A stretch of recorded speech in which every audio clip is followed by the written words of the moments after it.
McDonald's. Hello, everyone, and welcome to Everyday MBA. Interviews with best-selling authors, innovative thought leaders, and top-shelf executives, all sharing their best techniques and tips that you don't learn in business school. I'm your host, Kevin Craine, and I'm so pleased that you're listening. Our guest today is Mark Fava. Mark is a retired Naval flight officer, a career aviation lawyer, and the author of the book Lessons from the Admiral, Naval Wisdom and Sea Stories for Leaders.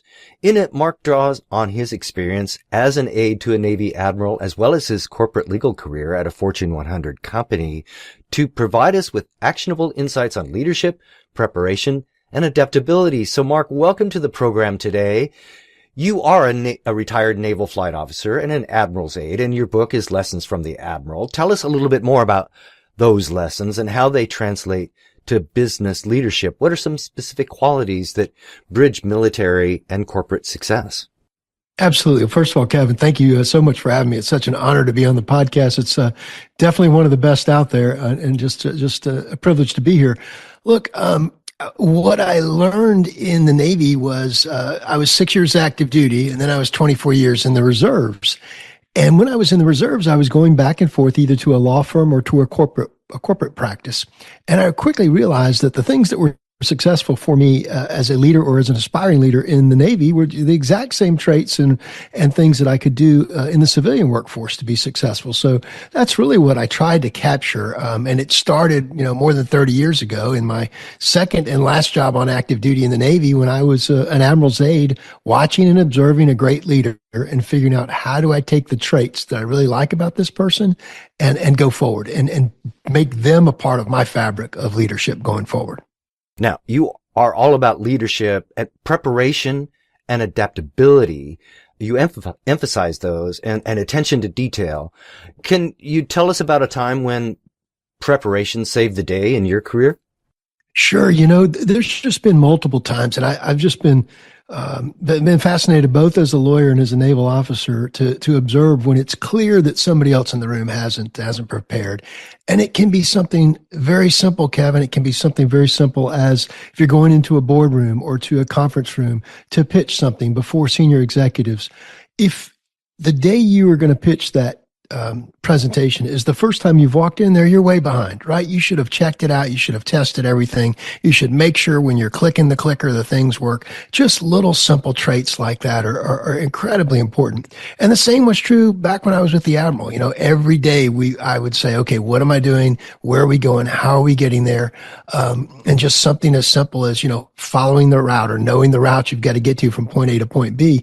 And, back then we didn't have Waze, but it's the same thing today. Not every time Waze is going to take you exactly where you want to go, right? So if you drive the route the day before and you get there and you see there's road under construction, okay, that's a nice thing to know, right? Add the time to the trip. So I just think just that meticulous level of attention to detail. And the last thing I would say is I was just amazed that so many times as a trial lawyer, when I would be taking a deposition, it became clear to me that the lawyer in the room, the other lawyer, the opponent, had never been to the scene of the accident or the crime or whatever the place was. And just having that level of situational awareness clearly gave me the edge over the opponent. That's a killer point you just made there, and one that perhaps is one that I would expect in the military. I mean, you're not going to have a successful mission at all, no matter what that mission is, from the biggest mission to the smallest little thing. If you're not prepared and haven't thought through some of this stuff, like, Absolutely. The bridge is out, can't go down that road. Well, who thought to think about that? Well, we did, because we prepare, right? And then your example in the courtroom is like, I absolutely have an advantage over my courtroom opponent because of this perhaps small attention to detail. Yeah. And it builds you a comfort level. It gets rid of the nerves, right? The first time you go in there is not the absolute first time. And we did that in the military, right? Anytime we went on a flight in the P3, 3-hour pre-flight, reviewing all the briefings, all the call signs, all of the, standard operating procedures, if this, then that. And we would know exactly what to expect. And when you do that and you have that level of preparation, and I talk about this in the book, when things go wrong, as they often will, it's much easier to default to a path out of it rather than just, coming in unexpectedly and not knowing and having that level of background and confidence. When it comes to leadership, it is important that leaders have the ability to think creatively when problem solving, especially under pressure and when plans fail. And you have a story in your book about unfreezing the flag attachment. Can you briefly tell us that story and how it highlights adaptability and creative thinking? It's one of the funny, I've got 19 chapters. It's one of them. But, look, in the military, protocol is significant, right? So when an admiral is in a car, there's a flag flying on the front of the vehicle with the number of stars that the admiral is wearing, not unlike, the president or anything like that. And a lot of pomp and circumstance, which is one of the wonderful things about the Navy. And this goes back to a trip where we had my admiral was a 1-star admiral. We had a 3-star admiral coming in to visit us, probably about this time of year in Brunswick, Maine, freezing cold, rain all night long. And the admiral, my boss, had repeatedly asked me, "You got the flag? You sure you got the flag? The car going to start?" Everything that, absolutely. I kept saying, "Yes, sir. Yes, sir." So I got out there early the next morning, getting ready for the 3-star to arrive. And the front of the car had a yard arm or a pole on it that was hollow. And all you would do was slide the pole with the flagpole down into it, a metal rod, and tighten it up with a little screw on the side. So I got out there. It had been freezing rain all night, and I went to slide the flagpole in, and it didn't go in. I was like, what in the world? What had happened overnight? Because I had tested it the night before. It had worked, and something had happened. And I quickly figured out that the flagpole rod, its rod arm itself, had filled up with water and had frozen overnight. So we're about 45 minutes out before the 3-star arrives. My boss had asked me repeatedly, did I have the flag ready to go? And I'm thinking, okay, I got to figure out a way to heat this thing up. And cigarette lighter wasn't going to work, and neither would the old car cigarette lighter. So I called the base public works department and said, "Hey, do you have a blowtorch? I need a blowtorch, and I'm coming over there in about 5 minutes." I know the young sailor thought I was crazy, and he said, "When do you need it?" I said, "I need it right now, and I'm on the way." And we got over there, and he was standing outside and very slowly brushed the blowtorch up and down the yard arm. The water started boiling. I jammed the flagpole in there and pulled up right in time to pick up my boss and the 3-star. But, the easy thing might have been to say, it's frozen, Admiral, and, there's nothing we can do about it. I tried. But the adaptability part is exactly what you're talking about. How can I make this happen and be creative? And that applies very much so in the corporate world. What I'm hearing from you today, Mark, with these stories is, number one, prepare. A lot of people don't. And number two, don't give up. A lot of people do. And Absolutely. in both of those stories, you didn't give up with this story with the freezing water. There was no option to necessarily give up. I mean, you really couldn't go back and just say, "Sorry, it's not going to work for the 3-star, right?" I could have, but yeah, it would not have gone well. And although my boss was very empathetic and very forgiving, he would have said, you should have thought about this in advance. And, fast forward to 10 or 15 years later in the corporate world, in my current job, I once used that excuse. I once told the head lawyer of the company, "I'm sorry, I didn't see this coming." And you know what his response was to me? "That's why I put you there. That's why you're there. You should see this coming. You should anticipate it. And don't ever use that excuse with me again." You're listening to Everyday MBA. We are here today with Mark Fava. Mark is a retired naval officer, a career aviation lawyer, and the author of the book, Lessons from the Admiral, Naval Wisdom and Sea Stories for Leaders. Now, Mark, in your book, you mentioned the importance of understanding what your boss expects when starting a job. How can professionals today ensure that they're aligning with their leaders' expectations effectively? Yeah, that's a great question. And again, what I figured out pretty quickly is you're going to be measured by whether or not you meet your boss's expectations. And, I've got 3 daughters, and every now and then they'll tell me, "Well, Dad, that's just not fair." And I'm saying, well, guess what? The world is not fair. Neither is sometimes the corporate world or the law firm or wherever you're working.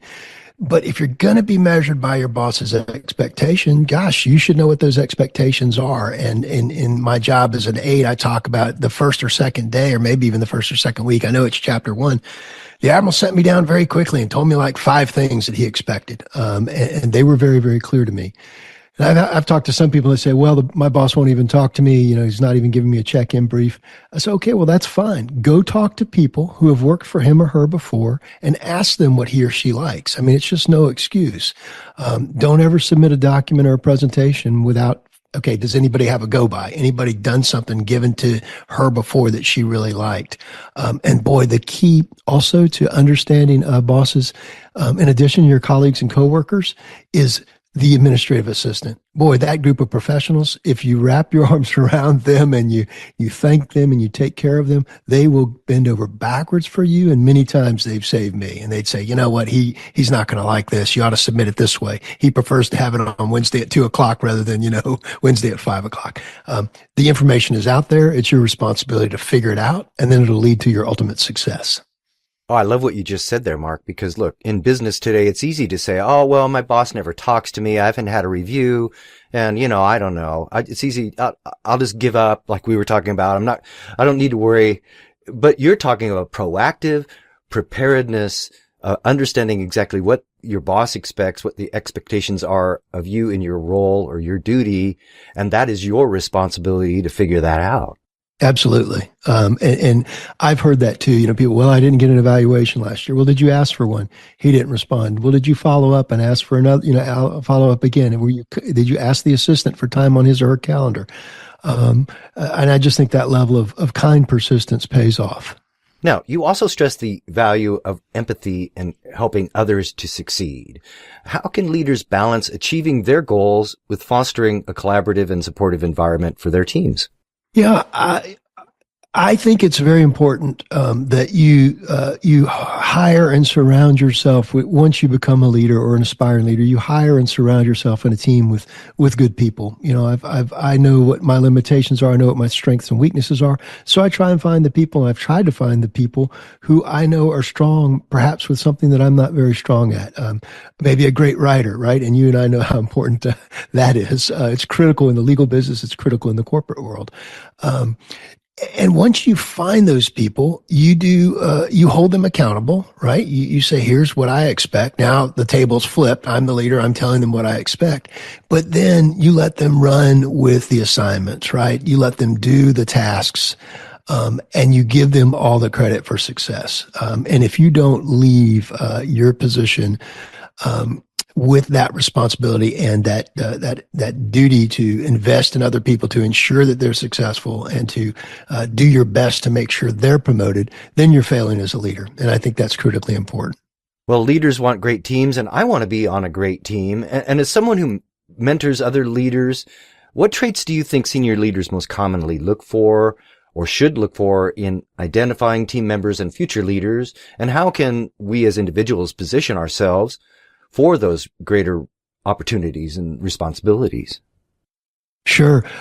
Look, I think any leader always has a what I call a running list in my head, right? I've always got about 10 or 15 things that I know need to be accomplished.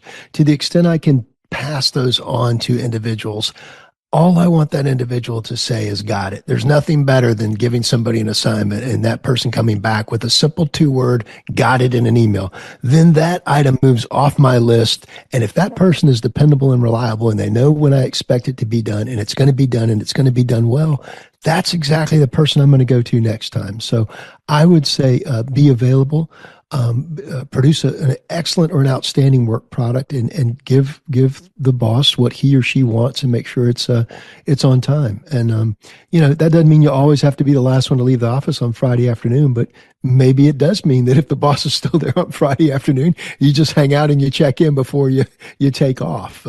I think that being available, being dependable, and producing a good product is what you want to be, because when something pops up in the person who's responsible for you's head, you want them to be thinking of you next time.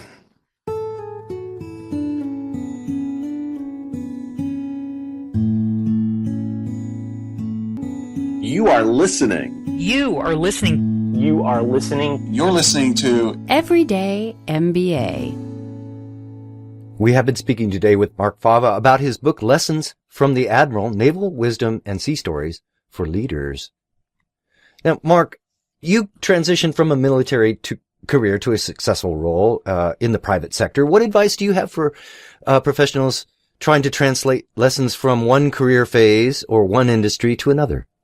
Yeah, the best, when I went from Navy to law school, to a federal judicial clerkship, and then to a law firm, corporation, back to law firm, back to corporation. And I think the biggest thing I heard was get to know the business first, right? Listen first, because if you don't know the business and you don't understand the business, whether you're a business operations person or the finance person or the lawyer, you don't have the credibility to speak. So, and sometimes it takes you a year to figure it out, right? In my current job, it took me a year to figure out what was going on in the manufacturing buildings to build that credibility. And I think that's critically important. So you take that knowledge and then you take the previous traits that you've picked up from other leaders or as a leader yourself and you apply them. And then it just becomes an absolutely flawless menu for success. But I think the most critical thing is learning the business first, because as my boss once told me, if they don't like you and they don't invite you to the meetings, you're of no value to me. And I figured that out pretty quickly. I said, yes, sir, I got it. Well, Mark, it has been great speaking with you today. We're almost out of time, but before I let you go, one last question.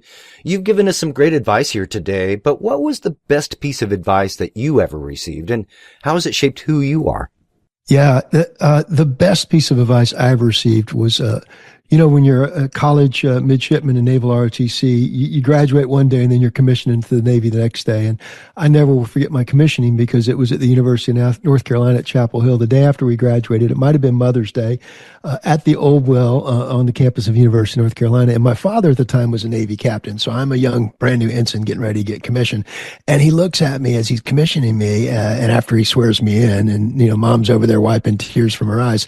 And he says to me, son, he goes, he says, listen to your chiefs and take care of your sailors. Now, he didn't say listen to the admirals or listen to your bosses. He said, listen to the most senior enlisted people around you who technically are going to have to salute you now. Listen to them. But most importantly, take care of your sailors. And boy, if you translate that to anything in the business world, it's the same thing. Listen to people, take care of people, and you'd be amazed what you can accomplish as a leader and as a team. That is Mark Fava. Get his book, Lessons from the Admiral, Naval Wisdom and Sea Stories for Leaders. Mark, thank you so much for being our guest today on Everyday MBA.